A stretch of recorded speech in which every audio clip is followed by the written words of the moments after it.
Conversando com uma importante fonte internacional neste fim de semana, ela me perguntou como o presidente eleito poderia assumir o Palácio do Planalto, sendo que cumpriu pena e foi condenado em 3 instâncias em um processo que durou mais de 6 anos. Eu respondi que os ministros da Suprema Corte entenderam que o caso foi julgado em endereço errado e por isso deveria ser anulado e retornado ao ponto de partida.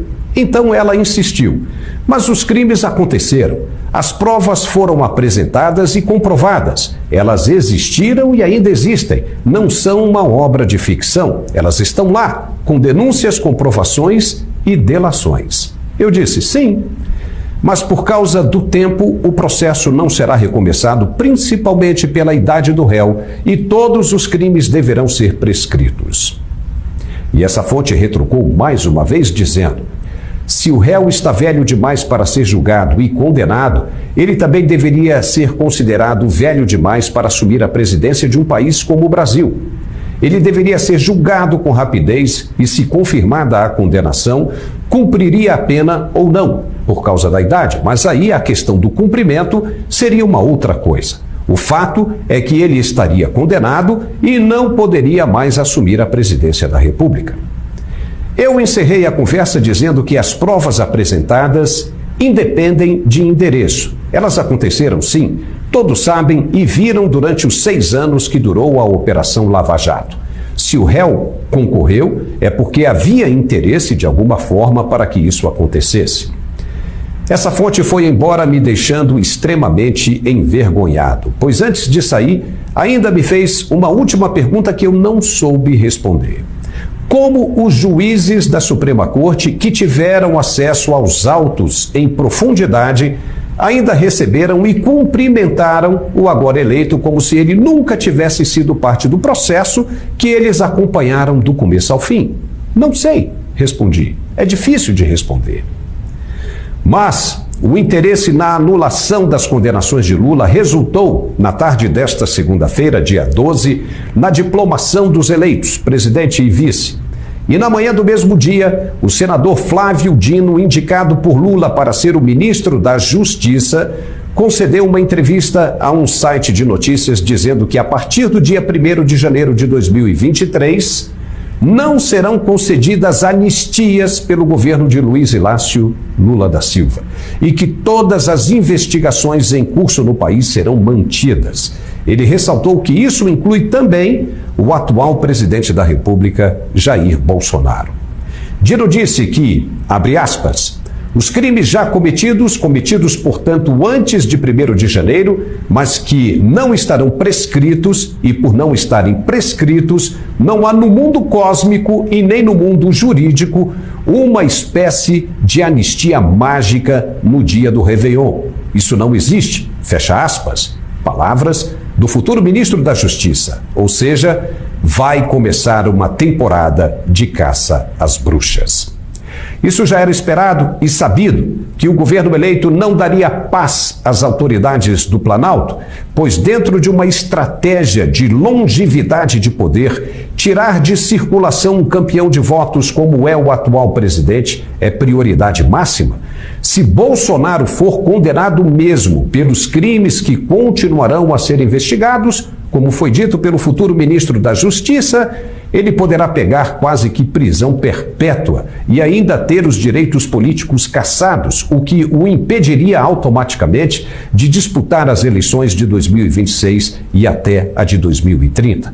Bolsonaro, dependendo do que for compreendido como crime, nessa caçada desenfreada, poderá mofar na cadeia. Por essa e outras razões, é que estamos presenciando nessa reta final uma verdadeira guerra entre os poderes, o que está vigente e o que aspira uma ascensão. Bolsonaro passa agora a lutar pela própria liberdade. Depois de um longo período no silêncio, ele voltou a falar com o público, primeiro na sexta-feira e depois no domingo. Nas 2 ocasiões, ele se dirigiu diretamente do Palácio da Alvorada, que é a residência oficial do presidente. No pronunciamento de sexta-feira, ele mandou um recado importante que animou os manifestantes. No de domingo, a mensagem foi enigmática, mas muita gente garantiu que estava bem clara. O presidente se apresentou ao lado dos dragões da independência, tipicamente fardados, como em qualquer cerimônia oficial no Planalto. Houve até toque de corneta. Os presentes assimilaram a cena ao registro histórico de Pedro Américo, que retrata o grito da liberdade dado por Dom Pedro I nas margens do rio Ipiranga, em São Paulo, cercado pelos mesmos dragões da instituição. Entendemos isso como um sinal verdadeiro de que a luta ainda não terminou e que, se fosse para acontecer do jeito que a esquerda deseja, Bolsonaro já teria feito pronunciamentos de conformidade com o resultado das urnas. Mas não é isso que está acontecendo. Faltando cerca de 2 semanas para a posse, ainda mais com as declarações do futuro ministro da Justiça. De agora em diante, poderemos ver um Bolsonaro mais determinado, mais agressivo, partindo para a reta final em um tudo ou nada que, se perder, poderá lhe sair muito caro. Portanto, o que ele tiver de fazer, conheceremos em poucos dias. As tribos indígenas também chegaram no limite da paciência e, depois de um encontro no Alvorada, mandaram um recado sério para a população brasileira. Povo brasileiro, nós deixamos nossa mensagem, deixamos nosso recado e nada foi feito. E agora, nós vamos partir para o embate. Tudo ou nada. Vocês brasileiros patriotas, se realmente são patriotas mesmo, agora estaremos no comando. E venha junto conosco, porque acho que agora vamos para poder resolver toda essa angústia do povo brasileiro. E agora a guerra está declarada. Os índios não querem cachimbo da paz, não estão blefando e se vestem com pinturas de guerra. A Constituição proíbe qualquer um de encostar o dedo em um índio. Em confronto direto com a Polícia Federal, única que deve lidar com as tribos, as imagens e informações, com toda certeza, correriam o mundo imediatamente. E isso seria péssimo para a esquerda. O mercado financeiro também está assustado. Nesta segunda-feira, dia de diplomação, circulou a conversa de que o governo eleito pretende revogar a lei das estatais via medida provisória. Isso alterou o ânimo do mercado. A falta de resistência parlamentar à eventual revogação trouxe pessimismo. Por volta de 2 da tarde, o índice Bovespa recuou 2,57% a 104.759 pontos. Já o dólar disparou nas alturas, chegando a R$ 5,33. O objetivo da revogação, segundo informações, seria o de facilitar a nomeação do coordenador do governo de transição, Aloysio Mercadante, à presidência da Petrobras. A eventual gestão dele é vedada pela lei das estatais, que exige a nomeação de um quadro técnico com experiência no mercado de petróleo para comandar a petrolífera e evitar interferência política e casos de corrupção na estatal. E por falar em Aloysio Mercadante, ele passou um constrangimento danado em Portugal quando teria tentado furar a fila de passageiros no aeroporto da capital. Como é que você viaja? Que dinheiro!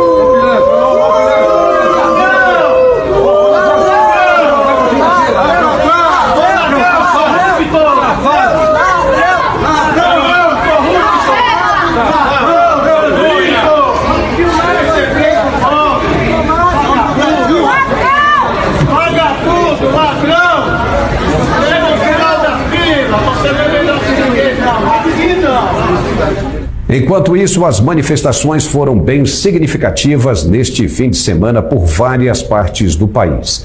Em Belo Horizonte, a Avenida Rajagabalha ficou lotada de manifestantes, justamente em uma capital onde o candidato do PT teria recebido o maior número de votos. E ninguém dos que votaram no partido de esquerda compareceu às ruas para o contrapeso. Estamos, sim, prestes a conhecer toda a verdade dos fatos. Os próximos dias serão reveladores e mal podemos esperar para ver no que vai dar.